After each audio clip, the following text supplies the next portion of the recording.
this turn by Nick Ahmed. 4.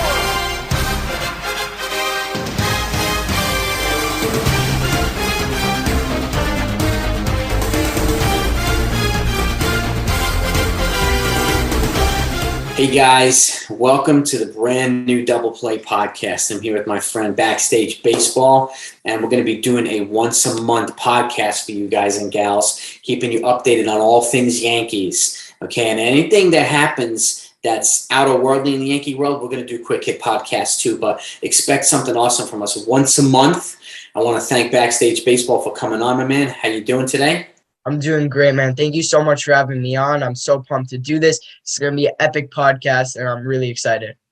Yeah, we have a lot of things we're going to talk about today. We're going to go through a couple of, subjects. And again, we'll take it one by one. We'll give you both sides, both perspectives, and expect something from us once a month. It's either going to be on my channel, 161 River App, or it's going to be on Backstage Baseball channel. We're going to alternate once a month on each channel, so you get a hit from both of us. So if you're not subscribed to Backstage Baseball, make sure you do that right now so you don't miss the podcast, because we're going to keep it a lot of fun, interactive, and obviously we welcome questions and everything from all you guys and gals too. So with that, let's start our topics today. What do you think?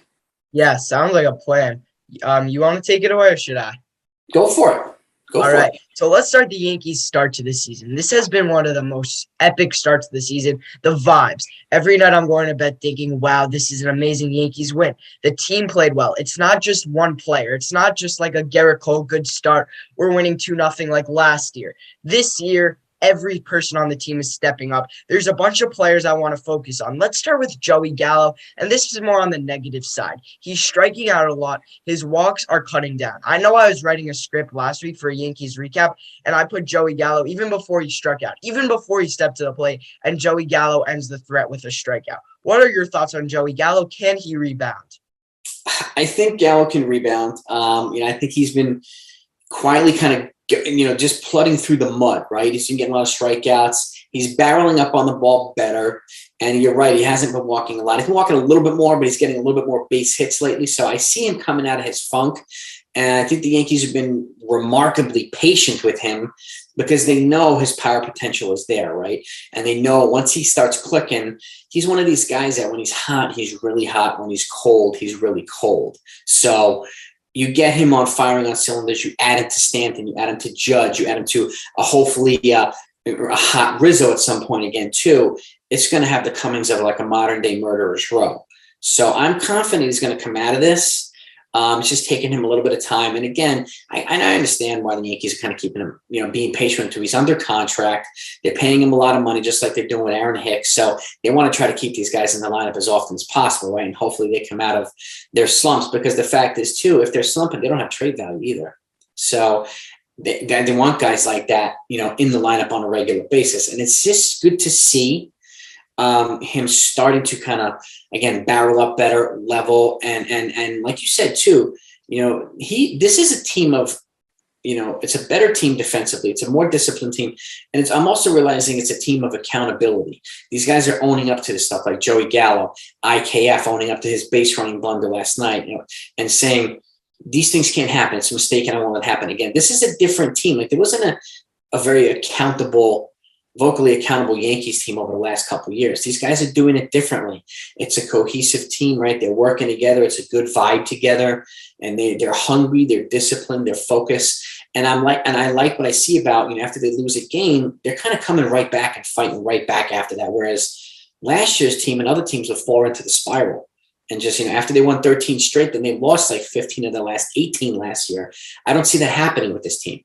So, and it all gets better once Joey Gallo starts hitting too. So that's the way I look at it.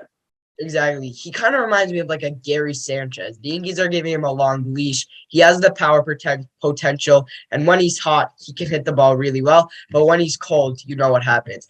And then I also wanted to touch on like last year, we're down 5-3.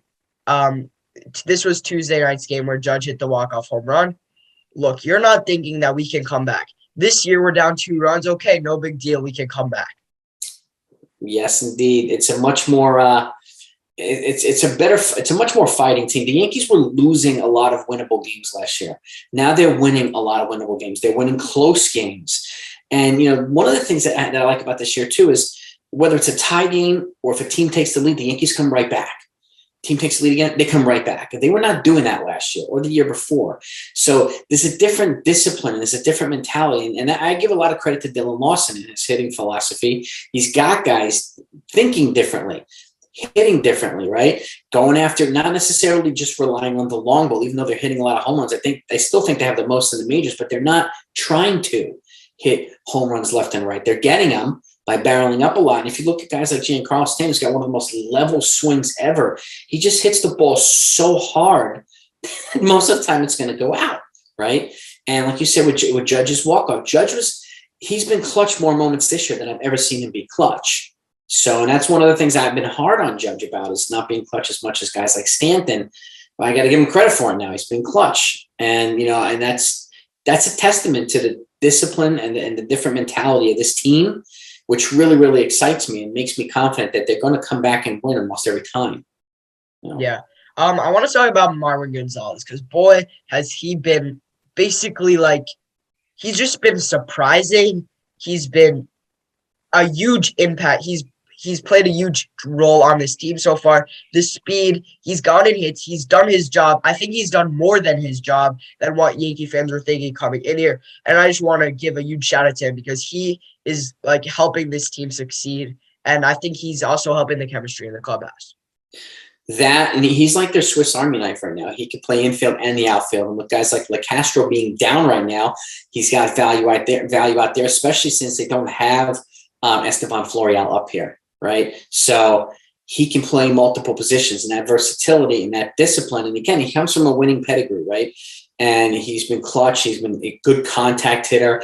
And I agree, too, the veteran presence helps with the younger guys in the clubhouse. But he's also reliable. He comes up there and just gets the job done, whether it's a bunt or a base hit or a sac fly to drive in a run, whatever it is, making routine plays in the infield and the outfield.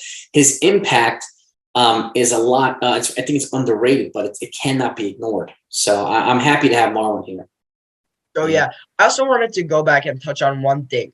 Aaron Boone, I want to give him tremendous credit. He hasn't made he hasn't made a mistake. I haven't seen any mistake that Boone has made. He hasn't put out a punt lineup. I haven't seen that yet. Well, we're waiting on the lineup for today. Hopefully it won't be a punt lineup. I don't imagine it would be, as there's a threat for the Chicago to split the series. So, but last night, if you heard Boone's interview of the 3-2 loss of the Yankees, he said, I haven't heard him. I didn't hear him say once last year that he's going to talk to a player about a mistake. What was going through his mind last night? What he said, he's going to go talk to ICAF about what happened in that base running blunder. He said that he saw the ball high from his hand. Instead of it being released right there, it came out and was released up there. So that usually would direct a play to home. And that's assuming what I think ICAF saw out of his hand, that it was going home. But I appreciate how Boone was and I acknowledge how he was that he was going to go talk to IKF about it.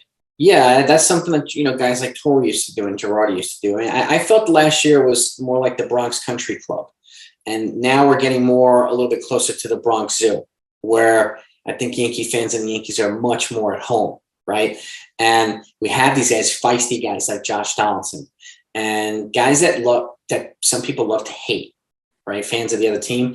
Donaldson, whether it's Cole, he's got haters. Stanton's got the haters, or other guys too. And these are the kind of the guy, the more better fits here for the Yankees. And again, even that throw, like you said, he had to jump way up in the air to catch it just to get it to Tim Anderson, right at third base, to get him out. So I understand the read, and I understand him taking accountability. And I like the fact that Boone went and talked to him about it, kind of addressed it immediately instead of sitting back and chewing gum or whatever, where he's gotten a lot of heat for over the years as Yankee manager, where they say, other managers would be in the player's face or whatever it is, holding him accountable, where Boone's not doing that. Well, we don't really know what Boone does behind the scenes anyway, because it's behind the scenes. But I like the fact that he nipped it in the bud and addressed it immediately, which I think is more indicative of the type of Aaron Boone that fans would like to see more often, right?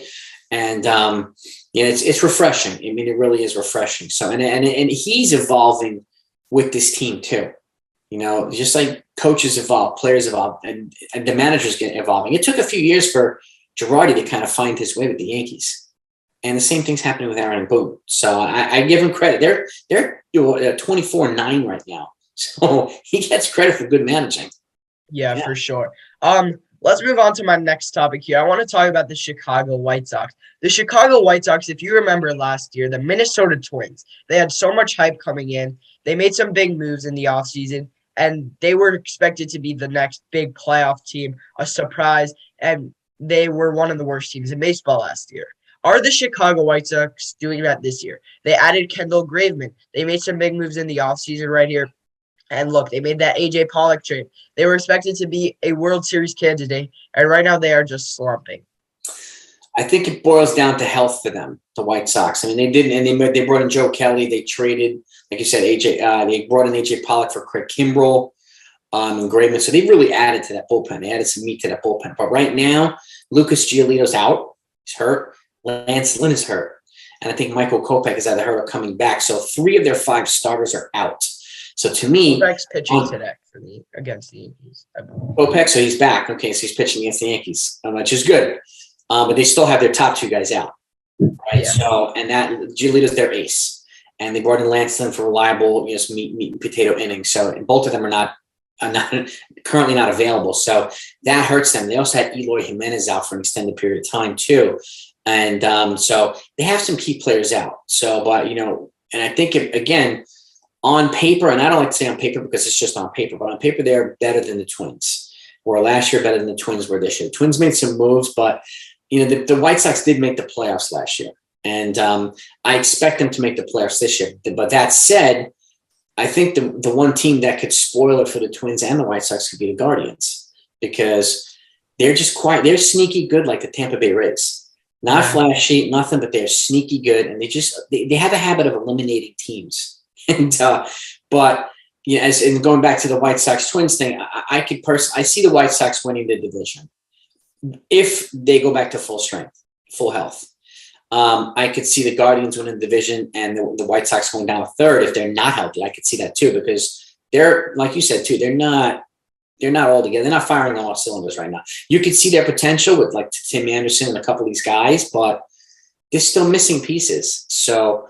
If they're healthy, I see them winning the division. If they're not, I see the Guardians winning it and the Twins coming in second, and then the White Sox coming in third. So now let's pivot over to the Boston Red Sox. With the way that they're performing, all indications look like maybe they should become sellers, right? And with the way that the American League East is trending, with the Blue Jays kind of getting better and the Red Sox getting older, there's a good chance they might lose Xander Bogaerts and Devers when he becomes a free agent too. And who knows what happens to happen with Chris Sale when he comes back either. So I wanted to ask you, should they sell and what pieces do you think they should sell, the Red Sox? So for sure, the Red Sox, I honestly think this is such a good division here. Any other division in the AL at least, they for sure wouldn't sell. But with the Yankees, the Blue Jays, the Rays, and it looks like even the Orioles are playing some solid baseball right now. Not saying they're going to be a playoff team, but they are playing spoiler, I guess you could call it. So I think the Red Sox actually should be like a half sell and not a buy team. I don't think they should do any buy. I think they should be focusing on their team for next year. I think you give it like a month, let's say a month, and then you could decide if you're going to give away Xander Bogaerts, if you're going to sell Rafael Devers, and you just got to stay away from any AL East team when you're selling them because that can become a dangerous factor. So you wouldn't want to give Xander Bogaerts to the Blue Jays, to the Yankees, to even the Rays. So I think they could become sellers, but I would call them half sellers. Yeah, I think Xander Bogaerts is probably the most obvious trade piece. I think they probably wind up keeping Devers because of his age and controllability, at least for now. And I would agree, selling some pieces, but retaining some pieces and kind of fusing guys like Jared Duran and some of their young prospects. But Xander Bogaerts seems to me a candidate for a National League team. I heard that the Cardinals are interested in him. So he could be a good piece for the St. Louis Cardinals. And they'd get enough pieces back because, he's due for a big contract too this offseason, right? He's going to get paid. And I would love to trade him to a National League team because he's also tends to be a Yankee killer. So I would get him out of the division for that reason as well. But I do think bad vibes to wild card. Yes, big time. So if I'm going to move him, I'm going to try to move to a National League team. And again, I would not move Devers at this point unless they're going to go on a full teardown, I wouldn't do it. And you'd probably keep Sale too and build some of the young pitchers around him. So, but Bogart seems to me the one piece for them to sell and extract some value back. So that's the way I look at it. And talking about like high-end players, and let's pivot to Shohei Otani here. I mean, he just hit his 100th home run. This guy's on fire, right? I mean, he's the modern day version of a Babe Ruth because of his ability to pitch and hit at very high levels. Babe Ruth was pretty much the best pitcher in baseball when he was pitching. He averaged like 19 wins a year for 4 or 5 years, and then he turned over, and obviously we know what he did as a hitter. The guy could have had probably 1,000 home runs in his career if he just was a hitter. But pivoting to Shohei Otani, I mean, do you think he's the best player in the game, one of the best players? I think he's one of the best players in the game. Do you think he's the best player in the game? So this is going to be a controversial topic. I know. I don't want to get into what happened with like the Brian Kenny thing on ESPN or MLB Network about the Giancarlo Stanton thing. So we welcome your opinions in the comments. We would love them, and just try to stay respectful with those. I'm going to go. There's so many athletic players in the games. Baseball comes back to the athleticness, and defense plays a huge role in this. Otani doesn't get the opportunity to play defense, and I think that is going to make me say, no, he is not the best player in baseball. And is this sustainable, what he's doing? It's not, I don't think. You have to stay healthy on the pitching side. You have to stay healthy on the hitting side. Look, I think don't get me wrong, he's one of the best players in baseball. I don't think he is the best player in baseball. I think a guy like Ronald Acuna can jump in there when he's healthy, because I don't even think Mike Trout is. Because, look, he is a great player, but he's not. He hasn't proven to stay healthy. Neither has Acuna, but Acuna has the athletic ability to do everything on defensive end. He's a great base runner. You just cannot give him the best player in baseball. So my final decision is no, Otani is not the best player in baseball. Congrats to him on hitting his 100th home run. Yes, I think you should still invest in his rookie cards. I have a bunch of them here, and I'm sending them off to get graded soon. That's pretty cool, man. I don't think he's the best either, because of the fact he doesn't get to play defense. We can't see all facets of his game, right? DH, obviously, he's a beast of a hitter, and he's a good pitcher too. He's not at the level of a Verlander or a Scherzer or a Gerrit Cole, but he's still good.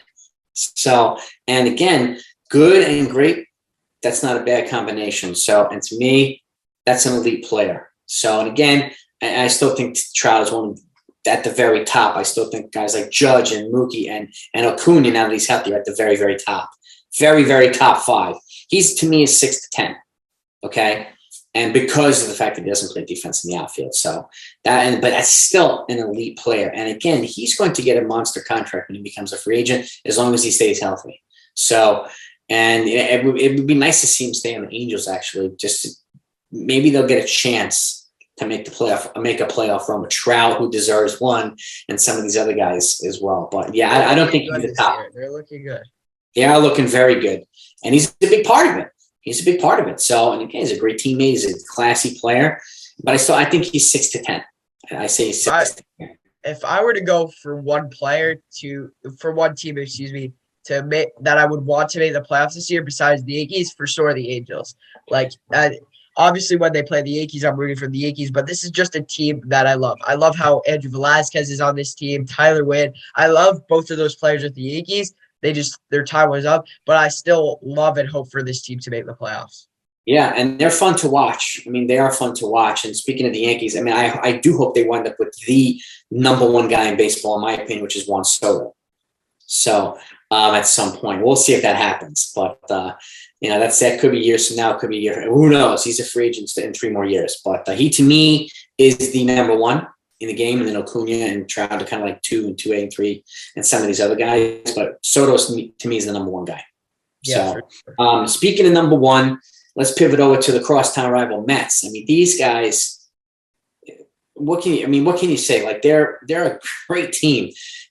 Steve Cohen. Kudos to him for investing in his product. That's good business, right?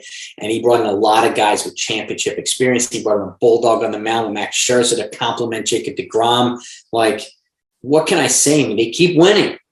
They're at the top.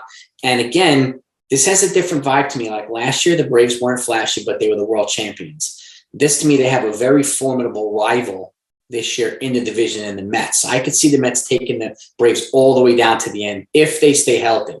And I would not be surprised if Cohen makes a splash at the deadline, either adds to what he already has as to me, like a nuclear arsenal of players. So what's your take on the Mets? Look, it's going to be the bullpen. Their bullpen is not great. We're going to see that when we play them later on in the year. I've seen that from watching highlights, from watching games of them. Their bullpen is not great. You can't win. Pitching wins October. I continue to say that. The rotation is phenomenal. You got Tyler McGill to step up into a big role here. You have guys like Taijuan Walker. They have a good rotation. They have a good lineup. Now they're going to have to shift their focus to the bullpen. That's my opinion. I think their target's going to be Josh Hader. I think they're going to go Hader hard. And I don't know if the Brewers are going to want to – I think the Brewers are probably going to want to add. But depending on the package they get back, I think Hader's going to be the top target for the Mets, in my opinion. Yeah, if not, then their second option could be also with the Brewers, Devin Williams. Devin Williams, exactly. And yeah, that's a good target too. One of the Brewers relievers, Hader or Williams, would be, to me, the top for the Mets. Now, speaking of New York, let's go back to the Bronx. What do we do with Aaron Judge? Exactly. Aaron Judge, look, he is arguably one of the best players in baseball. He is going to go into free agency this year. Now, I think the Yankees are going to give him one more shot at an offer, probably at around the All-Star break. Look, Judge is going to go to the management committee, and they're going to say, look, you know what I want. Are you going to give it to me, or are you going to wait till you have competitors and they're going to make you pay more? And I think ultimately the Yankees will give him the offer. Now, there's still that trade on the table. I want to touch back, actually, before we continue with that Judge topic, to what you were saying about the Mets. A crosstown trade is thinking more likely with me. Not for Judge, don't worry about it. For a guy like Aroldis Chapman, if he continues to struggle, maybe the Mets could help him out a little, and you could see a crosstown trade there. Yeah, that's a good point. I could see, yeah. I mean, we've done crosstown. We did one earlier with Miguel Castro, and trading was Joely over there. And Castro's obviously been fantastic for the Yankees. I could see Chapman. He seems to me like a change of scenery guy at this point, right? Either the Mets or a team like San Diego or something like that, where it's a little bit low pressure. He's still going to have the pressure in New York, but the Bronx pressure is different than Queens pressure. It just is. The Bronx Zoo is the Bronx. Yankee fans are notorious, right? Mets fans are to a degree are too. I think they're embedded in a little bit of a different creed, but I think Chapman would probably be a decent fit. And who knows what they would get for him. I would just personally just get more payroll relief and maybe a marginal prospect. And I'd be happy that they could use that payroll relief towards another need, a starter or a position player, whatever it is. I'd be fine with that. But I could see a crosstown trade too with Chapman. So that's a good point. That's a good point you bring up. Let's move back to Aaron Judge. You heard my thoughts. I'll repeat them. It's like he is one of the best players in baseball. I think they're going to give him one more chance at an offer. Yada, yada. Judge is going to give the Yankees one more chance. He's going to say what you want, or do you want competition? What do you think? Well, I'm kind of going by what he said too. Like he's saying, it's interesting too because he said multiple times that he's not talking extension contract now until the end of the season, but he keeps bringing things up, and guys keep bringing things up. So you might be right. There could be some kind of final offer at the deadline. The fact is, the Yankees' offer was $13.5 million, right? He asked for $360. So they're $146 million apart, right? Even at 7 years, let's just say they keep that 7 years, they go $35 million, which is $245. They're still $115 million apart. Now, if you add an option 8th year at the same money, it brings it up to $280, still $80 million apart. That's a lot of money based on what Judge asked for. Now, personally, I'm not really worried about what he does in 22, 23, 24. I'm worried about 2026 to 2030 when he's going to be in his 36 to 40 years. And the Yankees or any other team is going to be paying $35+ million for that services. That contract's probably going to look pretty ugly. And that's my biggest worry those years, because he, again, and I'll say this, and I'm not sure if a lot of people realize this, but he's a victim of a late service clock. Okay. Most free agents top free agents like Bryce Harper and Soto become free agents at like 25, 26 because they start so early. He started his clock at 25. He's not going to be reached free agency until 31. So he's he's a victim of that. It's not his fault because he went through the college years and stuff like that. It's just an unfortunate reality. So any team that gives him an 8 or 9 year deal is going to be paying more for decline years than prime years. And that's something teams have to accept. Now, in the Yankees, he's the franchise guy, right? He brings in a lot of merch and things like that. He's the most popular. He got the judges' chambers. I get it. But trading him needs to be at the very least an option on the table, even though it's wildly unpopular by a lot of folks. Moving him and getting value in return, I think, would be a smart move, because the other two options, like you said, are either a massive overpay, right, for decline years, or letting him walk for nothing. And to me, those options are not that appealing. The most appealing option, now that he's rejected the money, would be considering a trade, in my opinion. So, and some people agree with me, most people don't, but that's kind of the way I see the Yankees getting the most bang for their buck. And I get it would be a short-term hit. It would be unpopular, and people would be probably, rioting in the streets for all we know, but it's something that has to be considered. Boston moved Mookie, St. Louis walked away from Pujols. Like, these things have happened. And I know it's New York, it's different, but it has to be one of the three options, in my opinion. So what's your take on that? Oh, yeah, I 100% agree. Look, he is obviously like a great player for this team and for the franchise. If you're going to make a trade, you're going to have to get a big package back, obviously. It's really going to depend if we're a playoff team, if we're playing like this. We're going to want him on the team if we're going to be a playoff team so that we can have him on the trade to win the World Series. I think it's going to depend if we're like a team like last year who it's unsure, up in the air. I think that we go up and jump on that trade. Otherwise, I think if we're playing like this baseball right now, you just keep him on the bandwagon and wait till next year. Yeah, and just to finish that off before we go to our last topic is the bet. If he keeps playing like this and keeps playing well, obviously his free agent value is going to be going up, right? But so is his trade value. They can get more for him. So it's just something that needs to be flip-sided, I think. The devil's advocate, one side trade value, one side free agent value. Both sides need to be considered. His value is going to be sky high no matter what. So, and speaking of sky high value, let's pivot to our last topic of the day. And we're actually on consensus with this as to the player of the week, which is, tell me who it is. Bryce Harper. Yes, baby. And this guy has a partially torn UCL. He can't throw for weeks, but he's murdering the baseball. Give them some stats. Let's share some stats with these guys and gals. Dude, this guy is amazing. Right now, he has a 1-dot slugging percentage, on-base percentage of .563. That is unheard of. He's batting over 500, a .519 batting average. This is in the last 7 games. He stole 3 bases with a partially torn UCL. He only struck out 4 times in 7 games, 4 walks, 8 RBIs, 3 home runs, 14 hits in 27 at-bats, and 8 runs scored. This man is a man on a mission to murder baseballs. Yes, and he shows it every time he plays. He hustles on the field. He hustles on the bases. This is the type of player that the Yankees have craved for years now. We have some guys like that, just not at Bryce Harper's level.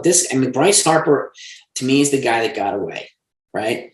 But I'm very, very, very happy with Giancarlo Stanton. I would love both of them, to be honest with you. But Bryce Harper right now is playing like a top 5 player in baseball. Even with limited ability in his arm, he's still playing like an absolute beast. So he's our player of the week. And with that, that's the final segment of our podcast today. So we hope you guys and gals enjoyed it. And again, we'll be doing this once a month. Do you have anything you want to close with?